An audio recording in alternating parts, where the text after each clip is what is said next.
სამყარო წარმატებულად დავტოვეთ კენიის და გადმოვედით ტანზანიაში.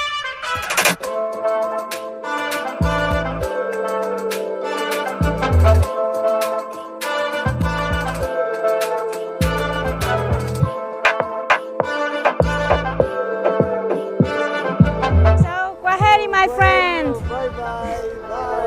დავემშვიდობე ჩვენს სამუელს და იმედია კიდევ შევხვდებით. ნაშა. ასეთ რაღაცას ერთსატვირთს. გზავრობა ჯერ მინივენით გავაგრძელეთ, სადაც თავადაც ხედავთ რამდენი ვართ. გზად ორი კაცი კიდევ დავიმატეთ. ვაიმე. შემდეგ ავტობუსის ჯერიც დადგა. როგორ მიყურებენ? კამერა ჩართული დამრჩენია და მოგვიანებით ვნახე ეს კადრები. ძალიან ბევრი ვიხალისე. სულ უკან მომიწია დაჯდომა, როგორც ხედავთ და დღემდე არ ვიცი როგორ ჩავაღწია ცოცხალმა დანიშნულების ადგილამდე, რადგან ყველა 40 მწოლიარე ინსპექტორს ძალიან ექსტრემალურად გრძნობდი.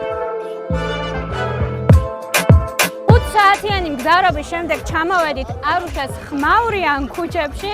პირველ რიგში ახლა მივდივართ რაიმე კვების ობიექტი უნდა ვნახოთ, რადგან ძალიან მშია და შემდეგ გავემართებით ჩვენი სასტუმროსკენ. გზად ცოტა დაგათვალიერებინებთ და შეგავლებინებთ თვალს თუ რა ხდება და რა სიტუაცია აქ.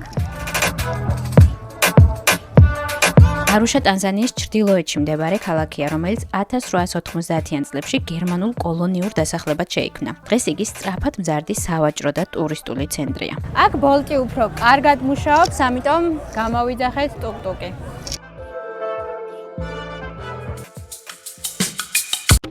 დაჯავშნე მოგზაურობა ჩემი ტურისტულით. მოგწერე სოციალურ ქსელებში.